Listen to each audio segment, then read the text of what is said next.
4 रुपये पेट्रोल बढ़ा दिया है। हुकूमत से रिक्वेस्ट करता हूँ कि लिहाजा गरीब आदमी के लिए कुछ सोच लें। तो हुकूमत को चाहिए कि आवाम को रिलीफ फराहम करे, बजाय कि आवाम के ऊपर बोझ डालने के। पेट्रोल तो आगे ही अफोर्ड नहीं हो रहा महंगाई की वजह से। जो यानी कि सिस्टमों के हालात है, महंगाई है, दाल है, चीनी है, घी है, सब कुछ है, तो आदमी क्या कर सकता है, किधर से पूरा करेगा सब कुछ। हुकूमत ने अवाम पर फिर पेट्रोल बम गिरा दिया। पेट्रोल मसनूआत की कीमतों में बड़ा इजाफा। पेट्रोल 4 रुपये 7 पैसे, हाई स्पीड डीजल 4 रुपये 4 पैसे महंगा। पेट्रोल की नई कीमत 268 रुपये 68 पैसे फी लीटर हो गई। वजारत खजाना ने नई कीमतों का नोटिफिकेशन जारी कर दिया। शहरी कीमतों में इजाफे पर हुकूमत से नाला, कहते हुकूमती इक़दाम महंगाई में मजीद इजाफे का सबब बनेगा।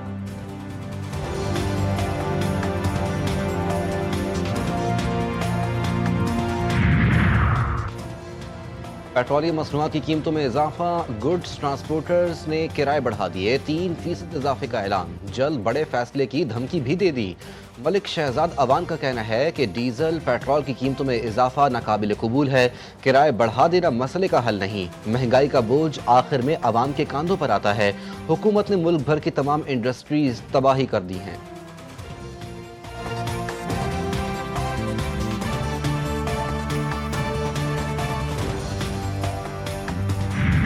अमेरिका में शटडाउन हो गया। कांग्रेस और सेनेट में हुकूमत के फंडिंग प्लान पर शदीद इख्तलाफात बरकरार। 8 लाख सरकारी मुलाजमीन तनख्वाहों के बगैर या फारिग कर दिए गए। अवामी इदारे बंद, इमिग्रेशन केसेस मौखर, विफाकी कर्जों का इजरा भी रुक गया। वेटरन्स की हेल्थ प्रोग्राम्स भी मुअत्तल। तालीमी शुबे में तलबा के कर्जे और स्कॉलरशिप ताखीर का शिकार। अवामी तफरीही मकामात भी मुतासर। सोने की कीमत भी आसमान पर पहुंच गई। रिपब्लिकन्स का मौक़िफ़ है कि डेमोक्रेट्स 7 हफ्तों के लिए मौजूदा फंडिंग बढ़ा दें, लेकिन डेमोक्रेट्स बड़े सियासी मुतालबात के बगैर इस बिल की हिमायत करने पर तैयार नहीं।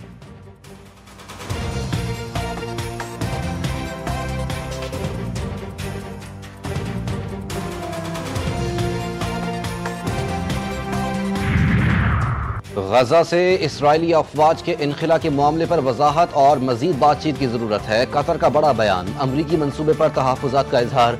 वज़ीर आज़म शेख मोहम्मद बिन अब्दुल रहमान का कहना है कि अमरीकी सदर के मंसूबे के कई निकात वजाहत और मुज़ाकरात के मुतकाज़ी हैं। उम्मीद है तमाम फरीकैन मंसूबे को तामीरी अंदाज में देखेंगे। गजा में फ़लस्तीनी इंतज़ामिया पर अमरीका के साथ बातचीत की जाएगी। इसका इसराइल से कोई ताल्लुक नहीं। मंसूबे में जंगबंदी को एक वाज़ेह शिक के तौर पर शामिल किया गया है।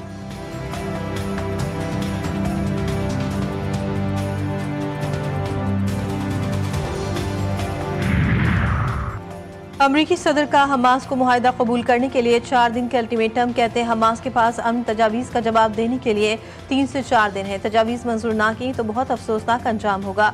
हमास मंसूबा कबूल करे या इसराइल का मुकाबला करे। अमरीकी सदर का फिर पाक भारत जंग का तस्करा।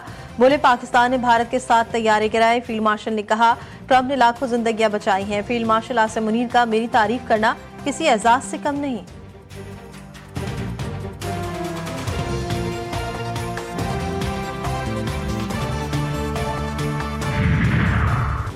इसराइली वज़ीर आज़म बेंजामिन नेतन्याहू की ढिठाई बरकरार। नेतन्याहू ने कहा इसराइली फौज गजा के ज्यादातर इलाके में तैनात रहेगी।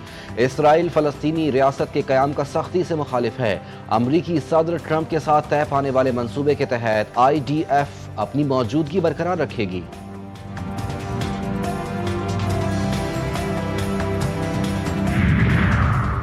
हमास गजा के अमन मंसूबे की मुखालफत नहीं करेगा। 5 अरब ममालिक ने यकीन दिलाया हमास मुआहिदा मान लेगी। नायब वज़ीर आज़म इसहाक डार कहते हैं कि एक मुल्क से हमास के मुज़ाकरात चल रहे थे। हमास कई बातों पर आमादा हो गई थी।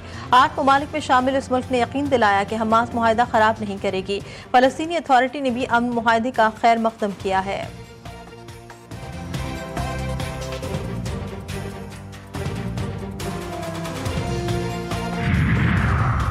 इसराइल को मगरबी किनारे के इंजमाम की इजाज़त नहीं दी जाएगी। सऊदी वली अहद ने वाज़ेह कर दिया। काबीना इजलास में अमरीकी सदर डोनाल्ड ट्रंप के गजा जंगबंदी मंसूबे का खैर मकदम। काबीना की जानिब से अज़्म का इजहार किया गया कि सऊदी अरब अमरीका के साथ मिलकर एक जाम मुआहिदा तय करने और इसराइली इनखला को अमली शक्ल देने के लिए तैयार है। सऊदी अरब की सिफारती कोशिशों के नतीजे में मज़ीद ममालिक ने फ़लस्तीन को तस्लीम किया है। मुमलिकत की काबीना ने वज़ीर आज़म पाकिस्तान शहबाज शरीफ के हालिया दौरा सऊदी अरब के नताइज को भी सराहा।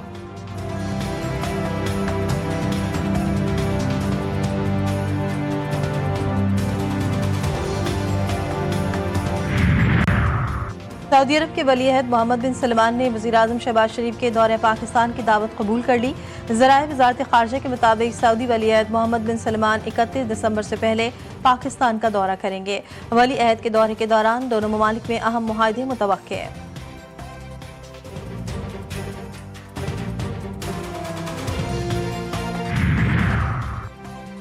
वफाकी हुकूमत की नाराज पीपल्स पार्टी को मनाने के लिए कोशिशें तेज, पार्टी क़यादत से राब्ते शुरू कर दिए गए। ज़राए के मुताबिक हुकूमत और पीपल्स पार्टी के दरमियान आज अहम मुलाकात तय पा गई। पीपल्स पार्टी का वफ़द नायब वज़ीर आज़म इसहाक डार से मुलाकात करेगा। नायब वज़ीर आज़म को अपने तहफ़्फ़ुज़ात और शिकायत से आगाह करेगा। मुलाकात में ज़ेरे इल्तिवा मामलात और हालिया बयानबाजी से पैदा होने वाली सूरत हाल पर गुफ्तगू होगी। पीपल्स पार्टी रहनुमा सैलाब मुतासरीन की इमदाद से मुतालिक अपने मुतालबात भी पेश करेंगे।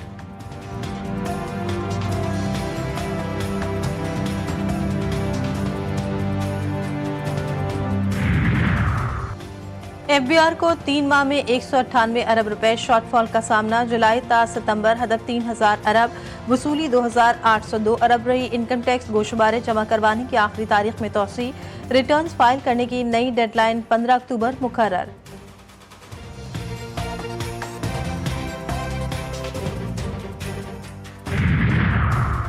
IMF की एक और कड़ी शर्त पूरी, आज से 5 साल से ज़ायद पुरानी गाड़ी की इंपोर्ट खोल दी गई। नोटिफिकेशन जारी, पुरानी गाड़ियों की इंपोर्ट कमर्शियल तरीके से सिर्फ बैंकों के जरिए होगी। पुरानी गाड़ियों की इंपोर्ट पर 40% रेगुलेटरी ड्यूटी आयद होगी।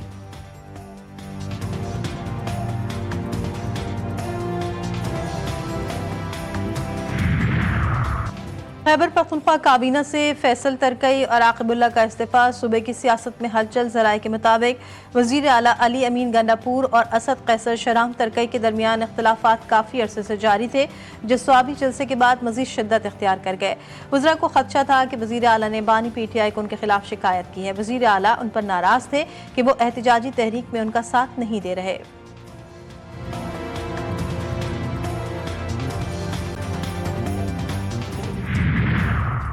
सदर आसिफ जरदारी और वज़ीर आज़म शहबाज शरीफ की चीन के कौमी दिन पर मुबारकबाद। चीनी सदर अवाम की खुशहाली और कामयाबियों के लिए नेक तमन्नाओं का इजहार। सदर आसिफ जरदारी ने कहा, चीन का तरक्की, इत्तेहाद और इख्तिरा का शानदार सफ़र काबिल फ़ख्र है। मजबूत अवामी ताल्लुकात पाकिस्तान चीन देर पा शराकतदारी की बुनियाद हैं। वज़ीर आज़म कहते हैं, पाक चीन दोस्ती नाकाबिल शिकस्त रिश्ता है जो वक्त के साथ मजबूत हुआ। सदर शी जिनपिंग की बसीरत अफरोज क़यादत ने चीन को तरक्की की नई मिसाल बनाया।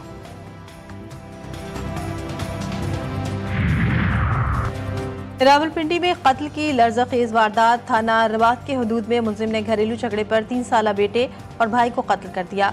मक़तूलीन को तेजधार आले से कत्ल किया गया। लाश अस्पताल मुंतकिल। मुलजिम आशिक हुसैन ने पुलिस को गिरफ्तारी दे दी।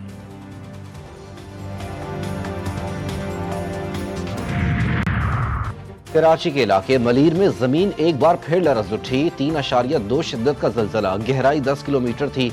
जलजले का मरकज मलीर कराची से 7 किलोमीटर शमाल मगरिब में था। जलजला सुबह 9:34 3 सेकंड पर रिकॉर्ड हुआ।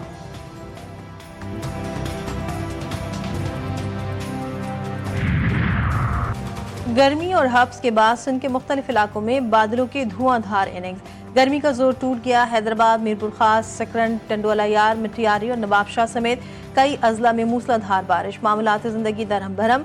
बेशतर इलाकों में बिजली बंद, निकासी ना होने से सड़कें और गलियां नदी नालों का मंजर पेश करने लगी। महकमे मौसमियात के मुताबिक समंदरी हवाओं के बाद ठट्टा, बदीन और थरपारकर समेत मुख्तलिफ इलाकों में आज भी वक्फे वक्फे से बारिश हो सकती है। कराची में आज मौसम गर्म रहने का इम्कान।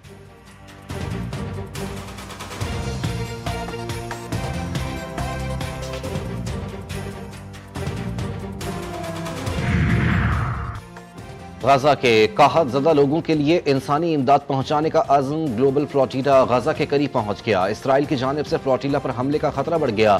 स्पेन और इटली के बहरी जहाज फ्लोटीला की सिक्योरिटी पर मामूर। तुर्किया के ड्रोन्स की जानिब से फिजाई निगरानी भी जारी। इसराइली हुकाम की फ्लोटीला के गजा का गैर कानूनी मुहासरा तोड़ने की कोशिशों को नाकाम बनाने के लिए हर तरह के इकदाम की धमकी।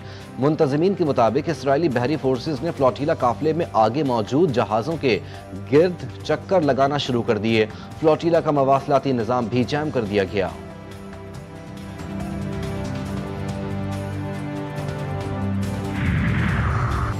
फिलिपाइन के वस्ती साहिली इलाके में 6.9 शिद्दत का खौफनाक ज़लज़ला। इमारतें ज़मींबोस, मुख्तलिफ हादसात में 69 अफराद हलाक, दर्जनों जख्मी। खेल के दौरान स्पोर्ट्स कॉम्प्लेक्स गिर गया। गिरजाघरों, पुलों और सड़कों को भी शदीद नुकसान पहुंचा। अमरीकी जियोलॉजिकल सर्वे के मुताबिक ज़लज़ला रात 10 बजे आया। मरकज़ बूगो शहर के शुमाल मशरक में 17 किलोमीटर दूर और गहराई 10 किलोमीटर थी। शदीद झटकों के बाद आफ्टर शॉक्स भी महसूस किए गए।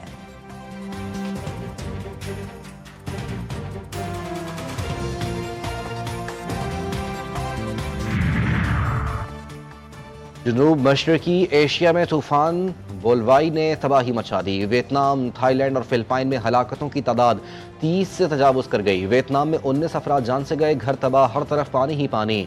हुनोई समेत कई इलाकों में बारिशों ने जमीन खिसकने और मजीद सैलाब का खतरा बढ़ा दिया।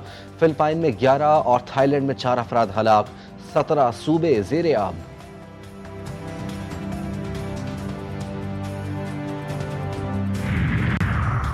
एशिया कप की ट्रॉफी चाहिए तो भारतीय कप्तान एसीसी के दफ्तर आकर ले जाएं। सदर एसीसी मोहसिन नकवी का बीसीसीआई के नायब सदर राजीव शुक्ला को जवाब। एसीसी के इजलास में राजीव शुक्ला ने एशिया कप की ट्रॉफी का मुतालबा किया।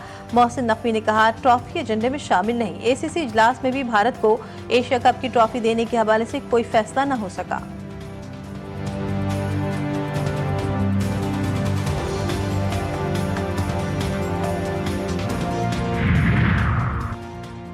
आईसीसी विमेंस वर्ल्ड कप के दूसरे मैच में ऑस्ट्रेलिया और न्यूजीलैंड की टीमें आज टकराएंगी। मैच पाकिस्तानी वक्त के मुताबिक 2:30 बजे शुरू होगा। मेगा इवेंट के पहले मैच में भारत के हाथों श्रीलंका को 59 रन से शिकस्त।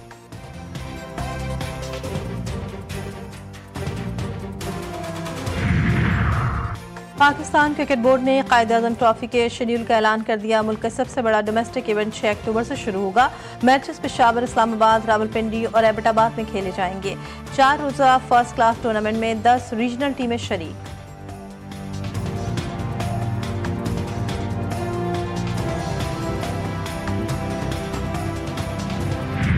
लकड़ी के तख्ते, टीन का छप्पर और अंदर कदम रखते ही सदी पुरानी वक्तों की झलक। पेशावर के इलाके तहकाल में 1 सदी पुरानी दुकान आज भी कायम। फयूद खान की 80 साल पुरानी दुकान जो देखते ही पुराने ज़मानों की याद ताज़ा कर देती है।